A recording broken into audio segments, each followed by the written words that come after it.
ప్రజలారా వినరండి ఈ సత్య సువార్త. ప్రభువైన యేసుక్రీస్తు వారి యొక్క నామములో మిమ్మల్ని అందరినీ ప్రేమతో ఈరోజు ఈ సత్య సువార్త అనే ఈ కార్యక్రమానికి ఆహ్వానాన్ని తెలియజేస్తున్నాను. నా మిక్కిలి ప్రియ స్నేహితులారా, మీరు నేను మనమందరం మన యొక్క విశ్వాస జీవితంలో దేవుని యొక్క వాక్యం యొక్క ప్రాధాన్యత, ప్రార్థన యొక్క ప్రాముఖ్యత, విశ్వాసమును గూర్చిన ప్రాముఖ్యత, ఇవి మనం గడిచినటువంటి ఒక వారములలో మనం వింటూ ఉండి ఉన్నాం. ఈరోజు మళ్ళీ నేను జ్ఞాపకం చేస్తున్నాను, విశ్వాసిగా మీరు మంచిగా అభివృద్ధి చెందాలి, మంచి ప్రార్థన జీవితాన్ని మీరు కలిగి ఉండాలి, దేవుని యొక్క వాక్యాన్ని అనునిత్యము చదివేటువంటి వారుగా మీరు ఉండాలని క్రీస్తు ప్రేమతో నేను ఈ సత్య సువార్తని కార్యక్రమం ద్వారా మన ఆరాధన టీవీ ఛానల్లో నుండి మీ కొరకు నేను తెలియజేస్తున్నాను. ఈరోజు ఈ యొక్క నెల చివరి రోజుగా మనం వచ్చి ఉన్నాం కనుక, ఆల్మోస్ట్ ఇంకొక రోజుతో ఈ 9వ నెల మనం ముగించుకోబోతూ ఉన్నాం కనుక, నాకు దేవుడిచ్చినటువంటి ఒక నడిపింపును బట్టి ఒక చిన్న మాట నేను మీతో పంచుకోవాలని ఆశపడుతున్నా. అదేమిటి అనంటే, మన ప్రభువైన యేసుక్రీస్తు వారి యొక్క 2వ రాకడ జరిగినప్పుడు జరిగే ఒక ముఖ్యమైనటువంటి ఒక విషయం. అదేంటనంటే సంఘము ఎత్తబడుట. దాన్ని ఇంగ్లీష్లో ఏమన్నామనంటే ర్యాప్చర్ అని చెప్పేసి అంటారు. ర్యాప్చర్ అనే మాటకి ఒక అర్థం మనం అర్థం చేసుకోవాలంటే, దాని యొక్క భావం అర్థం చేసుకోవాలనంటే వెరీ సింపుల్. ఒక మ్యాగ్నెట్ తీసుకోండి, అయస్కాంతం తీసుకోండి, ఇసుకలోనికి వెళ్ళండి, లేకపోతే మామూలుగా మట్టి దగ్గరికి వెళ్ళండి. అక్కడ ఈ అయస్కాంతాన్ని కొంచెం మరీ నేలకు అంటుకునేటట్టు కాకుండా కొంచెం పైన పెట్టి దాన్ని ఇలాగ తిప్పుతూ ఉండండి, లేకపోతే ఏదన్నా అలా దగ్గరికి అలా కదుపుతూ ఉండండి.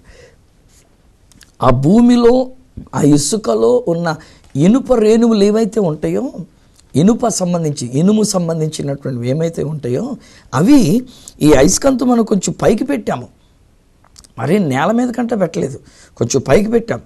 ఆ నేల మీద ఉన్నటువంటి ఒక ఇనుప ఆ ముక్కలు, లేకపోతే ఇనుప రేణువులుగా ఉండిన చిన్న చిన్న పదార్థాలుగా ఉండినటువంటివి అవి ఏం చేస్తాయంటే అకస్మాత్తుగా పైకి వచ్చి ఆ అయస్కాంతానికి అంటుకుంటూ ఉంటాయి. అవి వచ్చేసి అంటుకుంటాయి, ఇంక మళ్ళీ కిందకి వెళ్ళాం, అది వచ్చి అంటుకొని అక్కడే ఉండిపోతూ ఉంటాయి అయస్కాంతానికి. సేమ్ మీనింగ్ అండి. ప్రభు 2వ రాకడ జరిగినప్పుడు మనమందరము కూడా ప్రభు మధ్యాకాశానికి వస్తున్నారు కనుక, ఆ మధ్యాకాశానికి వెళ్ళి ప్రభువుతో మనం ఉండేటువంటి ఒక భాగ్యం. ఈ విషయాన్ని తెస్సలోనికీయులకు రాసినటువంటి ఒక మొదటి పత్రిక 4వ అధ్యాయము 13వ వచనం నుండి 18వ వచనం వరకు ఉన్న వాక్య భాగాలలో పౌలు భక్తుడు చక్కగా వాటిని వివరిస్తూ వచ్చి ఉన్నారు. ఏం జరిగింది కాంటెక్స్చువల్గా గనక మనం చూచినట్లయితే, యేసుక్రీస్తు ప్రభువారు సిలువలో తన ప్రాణాన్ని పెట్టారు. మనందరి కొరకు, మన రక్షణ కొరకు, మన సిద్ధపాటు కొరకు, ఆయన యొక్క రాజ్యంలోనికి మనం వెళ్ళుట కొరకు, మన మారు మనసు రక్షణ అనుభవం మనం పొందుకొని ప్రభు అయిన యేసుని మనకు జీవితంలో కలిగి ఉండినట్లుగా ఆయన మన కొరకు శరీరధారిగా వచ్చి సిలువలో ప్రాణం పెట్టి చనిపోయి సమాధి చేయబడి 3వ దినమున యేసు మరణమును గెలిచి ఆయన తిరిగి మరలా లేచి ఉన్నారు కదా, లేచి ఉన్నారు. ఇప్పుడు ఆయన వస్తూ ఉన్నప్పుడు ఆయన యొక్క ఉద్దేశం ఏమిటంటే మనందరినీ తీసుకుని వెళ్ళడానికి. ఇది ఎక్కడ కనబడుతుంది అంటే, ఇక్కడ వీళ్ళ సన్నివేశంలో ఏం జరిగింది, వీళ్ళు మళ్ళీ వస్తారు యేసయ్య అని కనిపెడుతూ వచ్చినారు. అక్కడ ఉన్నటువంటి వాళ్ళు కూడా చెప్పి ఉన్నారు కనుక, ఇద్దరు తెల్లని వస్త్రాలు ధరించినటువంటి వాళ్ళు అపోస్తల కార్యంలో 1వ అధ్యాయం 11వ వచనంలో, ఓ గలిలయ మనుషులారా, మీరు ఎందుకు నిలిచి ఆకాశం వైపు అలా తేరు చూస్తూ ఉన్నారు? మీ యొద్ద నుండి పరమనకు చేర్చుకొనబడిన యేసు ఏ రీతిగా పరలోకానికి వెళ్ళుట మీరు చూచారో అదే రీతిగా, అంటే ఇన్ అదర్ వర్డ్స్ మేఘం మీద ఆయన వెళ్ళారు కనుక మేఘం మీదనే మరలా వస్తారు అనే విషయాన్ని వాళ్ళు చెప్పి ఉన్నారు. ప్రభువారు కూడా చెప్పి ఉన్నారు, నేను మరలా వస్తాను, నా యొద్ద నుండుటకు మిమ్మల్ని తీసుకొని వెళ్ళడానికి వస్తాను అని ప్రభువారు యోహాను సువార్త 14వ అధ్యాయం మొదటి 3 వచనాలలో ప్రభువారు స్వయంగా చెప్పినారు, నేను మరలా వస్తాను, నా యొద్ద నుండుటకు మిమ్మల్ని తీసుకొని వెళతాను అని చెప్పేసి ప్రభువారు చెప్పినారు. సో ద ఫస్ట్ సెంచరీ విశ్వాసులు, మొదటి శతాబ్దంలో ఉన్నటువంటి ఒక విశ్వాసులైనటువంటి వాళ్ళు ప్రభు వస్తారని even from the very beginning, ఆ ఒలీవల కొండ మీద నుంచి దిగు వచ్చేటప్పుడే ఒక్కొక్కరు మళ్ళీ వెనక్కి తిరిగి చూసుకుంటూ వచ్చి ఉండొచ్చునేమో అని అంటారు. నేను కూడా నమ్ముతాను ఆ విషయాన్ని. ఎందుకంటే అక్కడ చెప్పండి మాట బట్టి ఎప్పుడు వస్తారో అన్న విషయం చెప్పలేదు కనుక వీళ్ళు 2 అడుగులు వేయటం వెనక్కి తిరిగి మళ్ళీ మేఘం వచ్చేస్తుందేమో చూడడం, 4 అడుగులు వేయటం మళ్ళీ వెనక్కి తిరిగి మేఘం వచ్చేస్తుందేమో అని చూడడం. సో అలాగున ఆ మొదటి శతాబ్దపు విశ్వాసులైనటువంటి వాళ్ళు అలా ఎదురు చూస్తూ వచ్చినారు. ఈలోగా సహోదరులలో ఒకడు అనగా విశ్వాసులలో ఒకరు చనిపోవటం జరిగింది. అప్పుడు వీళ్ళకి వచ్చిన ఆలోచన ఏంటంటే, అరే మనం బ్రతుకున్నాము, ఇప్పుడు ప్రభువు మరలా గనుక ఆయన వస్తే మేఘం మీద వస్తారని చెప్పేసి అని అక్కడ దేవదూతలుగా తెల్లని వస్త్రాలు ధరించుకున్న వాళ్ళు చెప్పారు. ప్రభు వారు కూడా మరలా తిరిగి వస్తానని చెప్పారు. ఇప్పుడు ప్రభు వస్తే మనం బతుకున్నాం కనుక మనం చూస్తాం, ఆయన వస్తున్న విషయం మనకు తెలుస్తుంది. మేఘం మీద వచ్చినట్లుగా దిగి వచ్చినట్లుగా మనకు తెలుస్తుంది. కానీ మన సహోదరుడు వీడు చచ్చిపోయాడే, ఇప్పుడు చచ్చిపోయినోడికి ఎలా తెలుస్తుంది? వీడు చచ్చిపోయినోడికి ఆ ప్రభుని రాకడ గురించినటువంటి విషయం వీడికి అర్థం కాదే, వీడు చచ్చినట్టుగానే ఉంటాడు కదా అని చెప్పేసి అని ఈ చనిపోయిన వాడి గురించి ఏడుస్తూ కూర్చున్నారట. అందుకనే పౌలు భక్తుడు అంటాడు, సహోదరులారా అంటే విశ్వాసులారా, నిద్రించుచున్న వీరిని గూర్చి నిరీక్షణ లేని ఇతరుల వలె మీరు దుఃఖపడకుండా నిమిత్తమై వీని గురించి మీకు తెలియకుండా మాకు ఇష్టం లేదు అని అంటారు. నిరీక్షణ లేని ఇతరుల వలె మనకు ఒక నిరీక్షణ ఉంది. యేసు ప్రభు యొక్క 2వ రాకడనే నిరీక్షణ ఉంది. కొంతమందికి అది లేదులేండి. కొంతమందికి ఏంటంటే ఈ లోకంలో నేను ఆరోగ్యంగా ఉంటే అంతే చాలు, నేను బతుకుంటే నాకు అంతే చాలు, 90 సంవత్సరాలు వచ్చినా 70 సంవత్సరాలు వచ్చినా 80 సంవత్సరాలు వచ్చినా ఇంకా బతకాలనే మనం కోరుకుంటాం కదా. నేనంటాను, దేని కొరకు నువ్వు బ్రతకడానికి అని కోరుకుంటున్నావు? యేసు కొరకు ఏమైనా సేవ చేస్తున్నావా? లేకపోతే ఎవరికైనా ఏదైనా సువార్త నువ్వు ప్రకటించడానికా నువ్వు బ్రతకుండాలని కోరుకుంటున్నటువంటిది? ప్రయోజనం లేకుండా ఏదో ఉంటున్నాం. కాకపోతే మన స్వార్థం ఏంటంటే బతకాలి, నేను చచ్చిపోకూడదు, నేను బతకాలి, అయ్యా ప్రార్థన చేయండి, అయ్యా స్వార్థరాజు గారు మా కోసం ప్రార్థన చేయండి, నేను బతకాలని ప్రార్థన చేయండి అని చెప్పేసి మరీ తెల్లగా చెప్తుంటే అందుకని అన్నాను కదండి, ఒక్కొక్కసారి మళ్ళీ నాకు బాధ అనిపిస్తూ ఉంటుంది. మన ప్రార్థన అంశం ఏమిటి అనేటువంటిది ఆలోచన చేస్తున్నంటే కొంచెం మనసు చివుకుమంటూ ఉన్నటువంటి ఒక విషయం. యేసు కొరకు మనం జీవించాలి, యేసు రాకడ కొరకు మనం ఎదురు చూచేటువంటి వారముగా ఉండాలి. సో ఇక్కడ వాళ్ళల్లో ఒకడు చనిపోయాడని వీళ్ళందరూ కలిసి ఏడుస్తున్నారు. ఎందుకనంటే మనం బ్రతుకున్నాము, యేసు ప్రభు 2వ రాకడగా వస్తే మనకు తెలుస్తుంది. ఎందుకంటే బతుకున్నాం కనుక, కళ్ళు తెరిచి మనం చూస్తున్నాం కనుక. వీడేమో చచ్చిపోయాడు కనుక వీడికి ఎలా తెలుస్తుంది అన్నప్పుడు ఆ విషయంలో పౌలు భక్తుడు ఆ మాటలు రాస్తూ ఉన్నారు. నిరీక్షణ లేని ఇతరుల వలె మీరు దుఃఖపడకుండా నిమిత్తము నిద్రించుచున్న వీరిని గురించి మీకు తెలియకుండా మాకు ఇష్టం లేదు. యేసు మృతి పొంది తిరిగి లేచినని మనం నమ్మినట్లా ఆ ప్రకారమే యేసునందు నిద్రించిన వారిని దేవుడు ఆయనతో కూడా వెంట పెట్టుకుని వచ్చేటట్టుగా చేస్తాడు. ఈ ఆత్మలని ఆయన తనతో పాటు వెంట పెట్టుకొని వస్తాడు.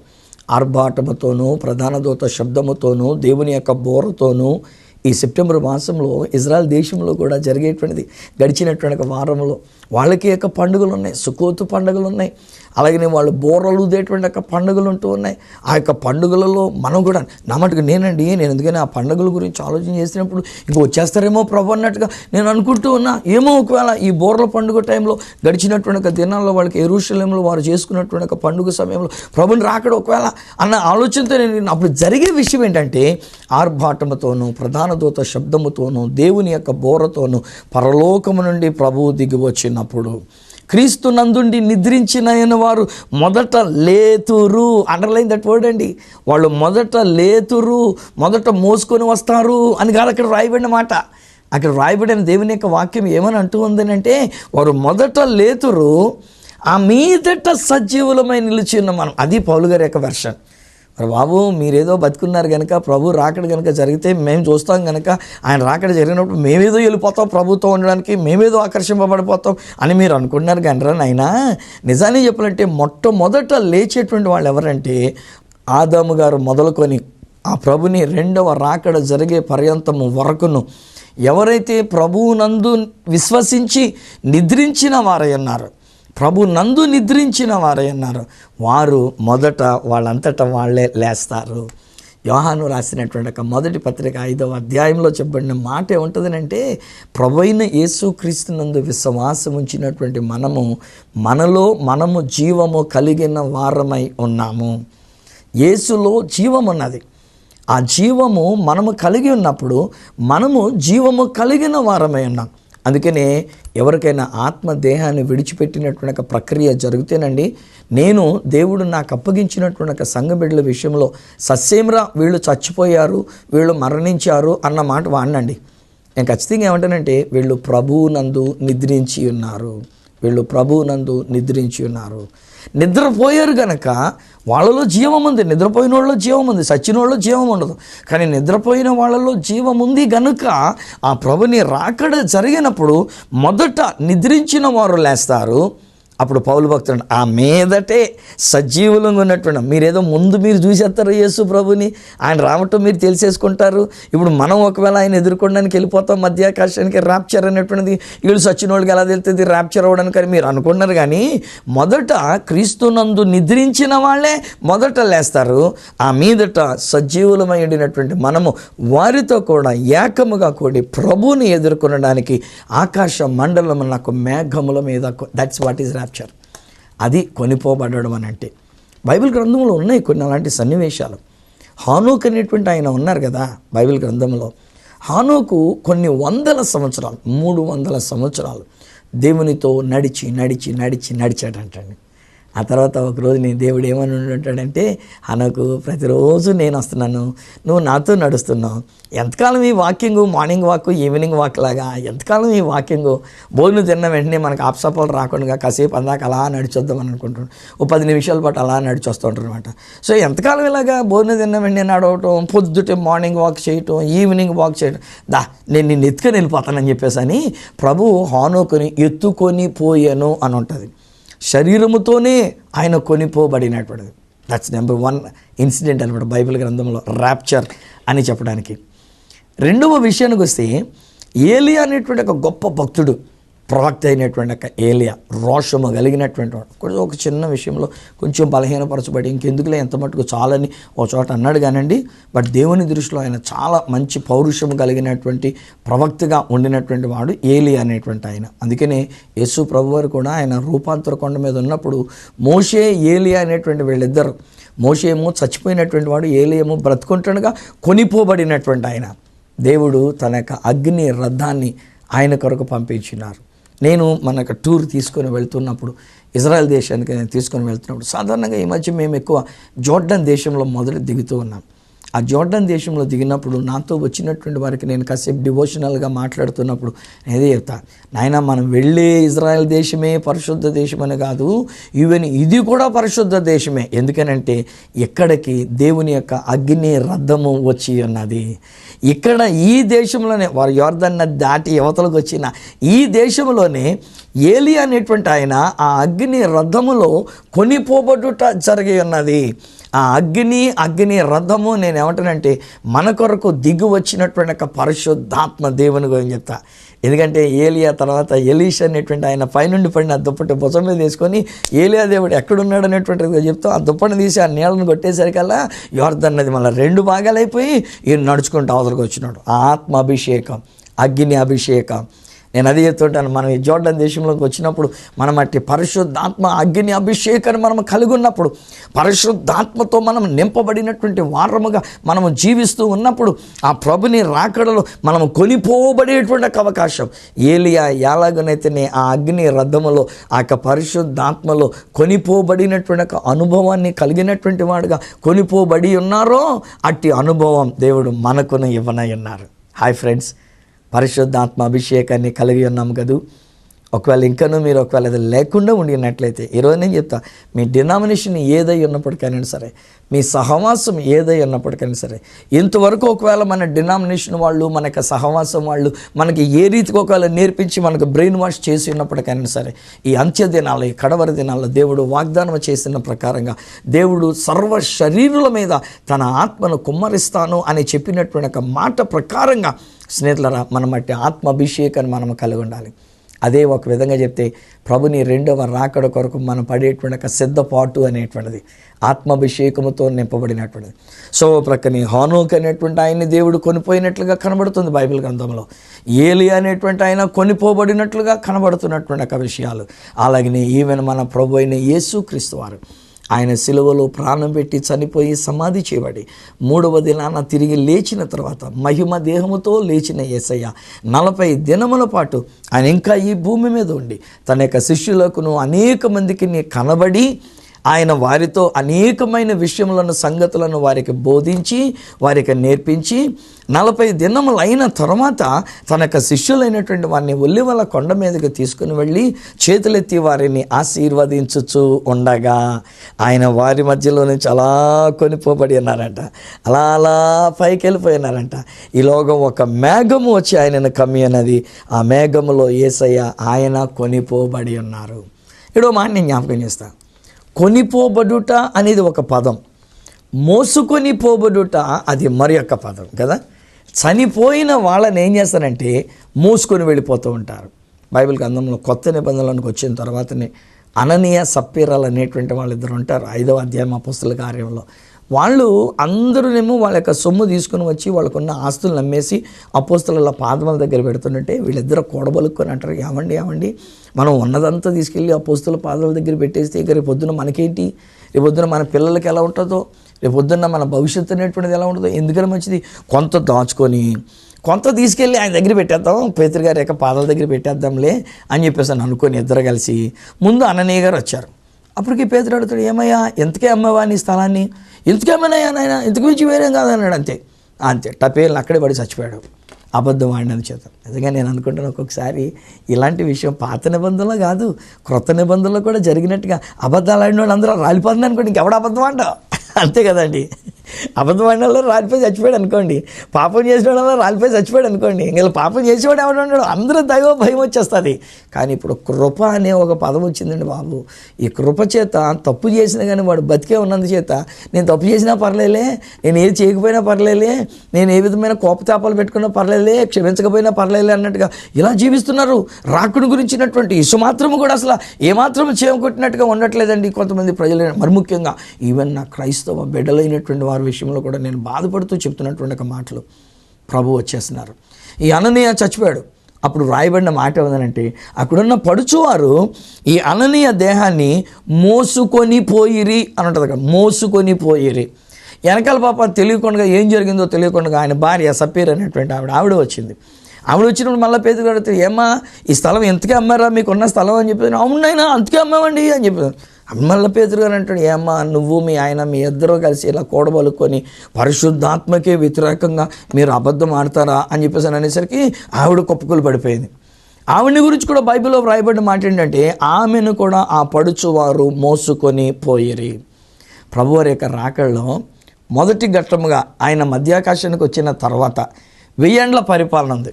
1000 ఏండ్ల పరిపాలన తర్వాత అక్కడ బైబిల్లో వ్రాయబడిన మాట ఏంటంటే మరణము పాతాళ లోకము తన వశమునున్న మృతులను అప్పగించెను, సముద్రము కూడా తన వశములోనున్న మృతులను అప్పగించెను. ప్రకటన గ్రంథం 20వ అధ్యాయం 11వ వచనం దగ్గర నుంచి ఉన్న మాటలలో ఈ విషయాలు వ్రాయబడి ఉన్నవి.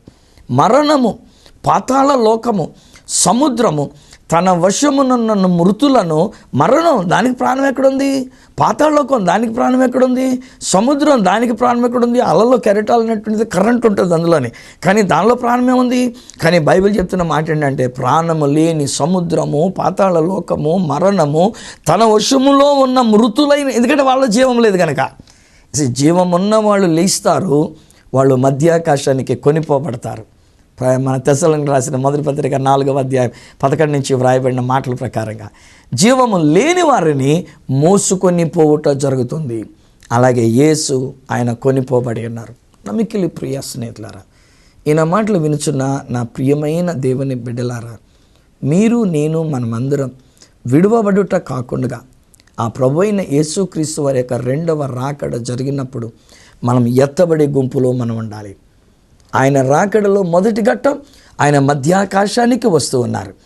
ఆయన మధ్యాకాశానికి వచ్చినప్పుడు సంఘముగా ఉండినటువంటి మనమందరం, doesn't matter what denomination you might come from, A denomination వారు అయి ఉన్నప్పటికైనా సరే, లేక మీరు ఎవరై ఉన్నప్పటికైనా సరే, ఏ దేశీయులు అయి ఉన్నప్పటికైనా సరే, యేసుని రక్షకునిగా అంగీకరించిన ప్రతి ఒక్కరు మారు మనసు రక్షణ అనుభవాన్ని కలిగొండి, పరిశుద్ధాత్మ అభిషేకాన్ని కలిగొండి, పరిశుద్ధాత్మని తైలముతో మీరు మీ జీవితాలు, మీ దీపములు వెలుగుతూ ఉండినటువంటి వాళ్ళు, వాళ్ళకి జరిగేటువంటి ఒక విషయం ఏమిటంటే, ఆ ప్రభువు మధ్యాకాశానికి వచ్చినప్పుడు మనమందరము ఆ ప్రభువుని ఎదుర్కొనడానికి, మధ్యాకాశానికి మనము కొనిపోబడేటువంటి ఒక ధన్యత అది ప్రభు మనకిస్తున్నారు. అప్పుడు అక్కడ రాయబడిన మాట, తెస్సలోనికీయులకు రాసినటువంటి ఒక మొదటి పత్రిక 4వ అధ్యాయంలో ఏముందనంటే, మనం అలా మధ్యాకాశానికి వెళ్ళినప్పుడు కాగా మనము సదాకాలము ప్రభువుతో కూడనుందము. ఎంత గొప్ప భాగ్యం స్నేహితులారా!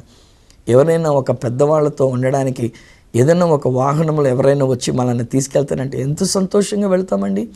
యాకోబు అనేటువంటి ఆయన చాలా సంవత్సరాల పాటు తన యొక్క కుమారుడు, తాను మిక్కిలి ప్రేమించినటువంటి ఒక కుమారుడు యోసేపు చచ్చిపోయాడని అనుకొని దుఃఖముతో, వేదనతో ఉండి ఉన్నాడు. ఈలోగా ఐగుప్తు దేశం నుండి ఫరో రాజుకి సంబంధించినటువంటి ఒక రథములు వచ్చినవి. ఆ రథముల యొక్క బోగీలు వచ్చినవి. బోగీలు, ఆ రథముల యొక్క పెట్లు లేక రథములో తీసుకొని వెళ్ళేటువంటివి. అవి వచ్చినప్పుడు ఇప్పుడు ఈ సోదరులు చెప్తున్నారు, నాన్న నీ కొడుకు చచ్చిపోయాడు అనుకున్నటువంటి ఒక కొడుకు, ఆ కొడుకే అక్కడ ప్రధానమంత్రిగా ఉండినాడు ఐగుప్తు దేశంలో. మనం వెళ్ళినప్పుడు మనకి బియ్యం, ధాన్యం ఇవన్నీ కూడా గోధుమలు ఇచ్చినటువంటి వాడు ఆయనే. నీ కొడుకు నేను రమ్మని ఈ నమ్మలే, అరే ఎప్పుడో చచ్చిపోయాడు అన్నారు కదా మీరు, అప్పటి నుంచి ఇప్పుడు దాకా నేను ఎంత దుఃఖంలో నేను నమ్మేది అంటారు అన్నట్టుగా. అప్పుడు చెప్తారనమాట, బయటికి రా, అదిగో ఆయన పంపించినటువంటి ఒక ఫరో రాజు యొక్క రథములు అక్కడ ఉన్నాయి చూడనంటే, అప్పుడు ఫరో రాజు దగ్గర నుంచి వచ్చినటువంటి ఒక రాజ రథములను చూచినప్పుడు ఈయన ఆదరించబడినటువంటి వాడై, అదండి అక్కడ ఉన్నమాట. ఆయన ఆదరణ పొందుకొని తెప్పరిల్లినటువంటి వాడై వచ్చి ఆ యొక్క రథములో కూర్చొని హాయిగా తెలియకున్నాడు అంటండి. That's what is going to happen. ఏమంటే ఈ లోకంలో ఉన్నంత వరకు షుగర్లు ఉంటాయి, బీపీలు ఉంటాయి, ఇబ్బందులు ఉంటాయి, ఆర్థిక సమస్యలు ఉంటాయి, మానసిక చింతలు ఉంటాయి, లేనిపోయిన మాటలతో మనం కృంగిపోయినటువంటి వారముగా, దిగాలుగా, విచారంగా, డిప్రెషన్లో, ఇలాంటి విషయాలన్నీ కూడా మనకి లోకంలో ఉన్నంత వరకు మనకు ఉంటూనే ఉంటాయి. కానీ ఒకరోజు మనకున్న నిరీక్షణ ఏంటంటే, యేసు మరలా తిరిగి వస్తున్నారు.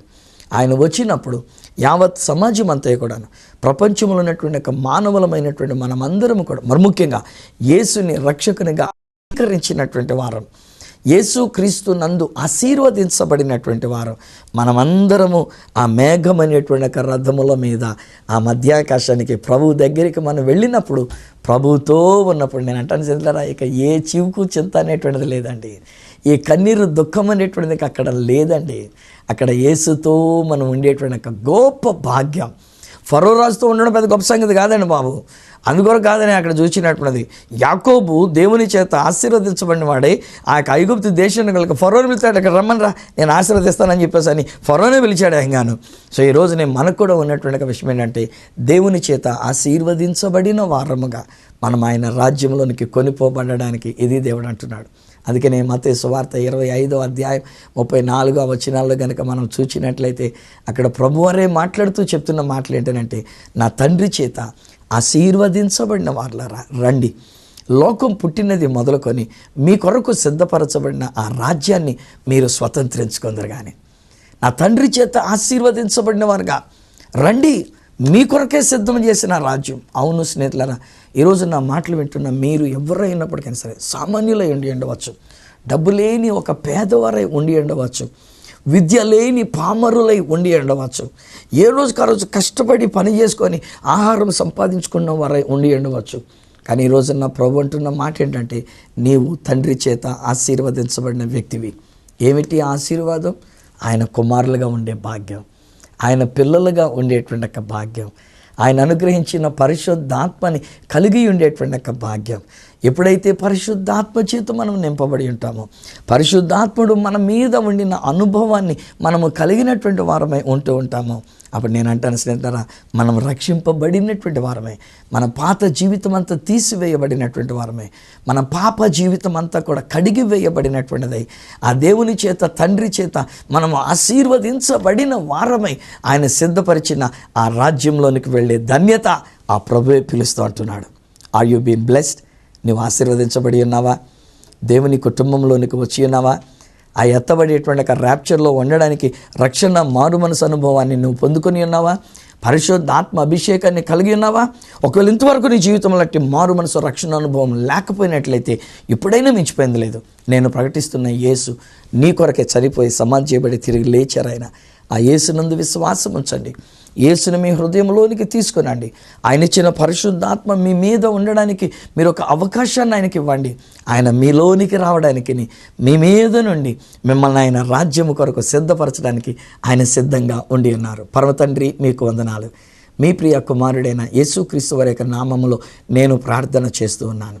నాయన, నిజమే మీ రాకడ అతి సమీపించి ఉన్నది నాయన. ఈ నెల మొదట్లోనే మేము విని ఉన్నాం మీ రాకడ సమీపించి ఉన్నదని. నాన్న, మీ రాకడ అతి సమీపించిన సూచనలు ఎన్నెన్నో మాకు కనబడుతూ ఉన్నాయి నాయన. నీ రాకడ జరిగినప్పుడు జరిగే విషయం ఈరోజు మేము విని ఉన్నాం. ర్యాప్చర్, ఎత్తబడేటువంటి ఒక విషయం నాయన. లోకం అంతే కూడా నాయన, లోకంలో ఉన్న మానవులందరూ కూడా నాయన నీ స్వరూపంలో చేయబడినటువంటి యొక్క మానవులందరూ కూడా నాయన ఈరోజు నీ ప్రియ కుమారుడైన యేసు క్రీస్తు నందు రక్షింపబడిన వారమై, మారు మనసు పొందినటువంటి వారమై, యేసు క్రీస్తు ప్రభువారు మాకు ఇచ్చిన పరిశుద్ధాత్మను మా మీద మేము కలిగినటువంటి వారమై, మా జీవితాలు పరిశుద్ధపరచబడి, మా పాపము కడిగి వేయబడి, మేము నూతన పరచబడినటువంటి వారమై, మీ చేత ఆశీర్వదించబడిన నీ కుమారులము ఉన్న మేము మీరు సెలవిచ్చినట్టుగా నాయన నీ రాజ్యంలోనికి మేము ఎత్తబడే భాగ్యం మీరు మాకు ఇస్తూ ఉన్నారు. రండి అని మీరు పిలుస్తున్నారు. మధ్యాకాశానికి రండి అని మీరు పిలుస్తున్నారు. నీ రాజ్యంలోనికి రండి అని మీరు పిలుస్తున్నారు. నాన్న, నీ రాజ్యంలోనికి మేము వచ్చి నాన్న నీ రాజ్యంలో మీతో సదాకాలం ఉండే భాగ్యం మీరు మాకు ఇస్తున్నందుకు నీకు వందనాలు. నాన్న, ర్యాప్చర్లో అనగా సంఘం ఎత్తబడేటువంటి ఒక విషయంలో, మానవ సమాజం అంతా కూడా కొనిపోబడేటువంటి ఒక విషయంలో ఏ ఒక్కరూ విడవబడకూడదు నాయన. ఆ తదనంతరం ఏ ఒక్కరు మోసుకొని పోబడే స్థితి మాకు రాకూడదు నాయన. నా ప్రజలందరూ కూడా, నా భారతీయులందరూ కూడా, నా తెలుగు ప్రజలందరూ కూడా నాయన వారు రక్షింపబడిన వారై, మారు మనసు పొందినటువంటి వారై, పాప క్షమాపణ పొందినటువంటి వారై, యేసు రక్తములో కడగబడినటువంటి వారై, మీ చేత ఆశీర్వదించబడిన వారై, నీ ఆత్మ అభిషేకాన్ని కలిగి వెలుగుతున్న దీపాలుగా ఉండి నీ రాకడ జరిగినప్పుడు నైనా మధ్యాకాశంలో మిమ్మల్ని కలుసుకొని మీతో సదాకాలం ఉండే భాగ్యం మీరు మాకు ఇచ్చినందుకు మిమ్మల్ని స్తుతిస్తూ ఘనపరుస్తూ వీరిని, ఈ కుటుంబాన్ని, ఈ నా మాటలు వింటూ వీక్షిస్తున్నటువంటి వీరందరినీ మీ చేతులకు అప్పగించుకుంటూ, ఆశీర్వదించి మీ చేతులకు నేను అప్పగించుకుంటూ యేసు నామమున ప్రార్థించి పొంది ఉన్నాము తండ్రి. Amen, amen. తండ్రి, కుమార, పరిశుద్ధాత్మలను దేవదేవుని దీవెన ఆశీర్వాదములు ఆయన బిడ్డలముగా మనకును మన యొక్క కుటుంబములకును నిత్యము తోడయుండి, ప్రభుని రాకడ ఏ క్షణమో ఏ గడియో జరిగినప్పుడు ఆయన రాకడలో ఎత్తబడే గుంపులో ఉండునట్లు సహాయం చేసి నడిపించును గాక. Amen, amen, amen. వెల్ స్నేహితులారా, నాకు ఎంత ఆనందంగా ఉందంటే, ఒకవేళ ప్రభు రాకడ ఈరోజు జరిగినా, ఈ వారంలో జరిగినా, నెక్స్ట్ మంత్లో జరిగినా, ఈరోజు నాకు ఉన్న ధైర్యం ఏంటంటే ఆయన కృపచేత నన్ను రక్షించుకున్నారు. ఆయన తన పరిశుద్ధాత్మను నాకు ఇచ్చిన్నారు. ఈ దీపం వెలుగుతుండే అవకాశం ఇచ్చినారు. ఆయన రాకడ జరిగినప్పుడు ఇక్కడికి రమ్ము అని చెప్పేసి వెళితే ఎక్కెళ్ళిపోవటమే. అలాగే మీరు కూడా, మీ కుటుంబం అంతా కూడా, ఒకళ్ళు ఎవరైనా దైవ సేవకులు ఇన్న కార్యక్రమాన్ని చూస్తున్నట్టే నేను కోరుతున్న మాట ఏమనగా, దేవుడు మీకు అప్పగించినటువంటి సంఘం అంతా కూడా ప్రభుని రాకడలో ఎత్తబడేటువంటి ఒక గుంపులో ఉండాలని కోరుకుంటూ ఆ ప్రభు చేతులకి మిమ్మల్ని అప్పగిస్తున్నాను. ఈ విషయంలో మీరు పొందుకున్న మేలు నాతో పంచుకోవాలని అనుకున్నట్లయితే నా అడ్రస్ ఈ సత్య సువార్త, సామర్లకోట 533440, కాకినాడ జిల్లా, ఆంధ్రప్రదేశ్. అడ్రస్ మరొకసారి చెప్తూ ఉన్నా, ఈ సత్య సువార్త, సామర్లకోట్ 533440, కాకినాడ డిస్ట్రిక్ట్, ఆంధ్రప్రదేశ్. అప్పటికి ఒకవేళ మీరు మాతో ఫోన్లో మాట్లాడాలని అనుకున్నట్లయితే మా ఫోన్ నెంబర్స్ 9848110907, 9440040992, 8143221122, 8888552766 మరియు 837444437. ఒకవేళ మాకు ఈమెయిల్ ద్వారా మీరు ఏదైనా చెప్పాలని అనుకున్నట్లయితే మా ఈమెయిల్ ఐడి ఈ సత్య సువార్త @gmail.com. మళ్ళీ నెక్స్ట్ ప్రోగ్రాంలో మిమ్మల్ని కలుసుకొని మరొక అద్భుతమైన ఈ సత్య సువార్తతో మీ ముందుకు వచ్చేటంత వరకు మిమ్మల్ని అందరినీ మనలను తన యుద్ధకు కొనిపోవడానికి ర్యాప్చర్ కొరకు వస్తున్న యేసు ప్రభు చేతులకు మిమ్మల్ని అప్పగిస్తూ మీ దగ్గర సెలవు తీసుకుంటున్న మీ ప్రియ సహోదరుడు ఈ సత్య సువార్త రాజు.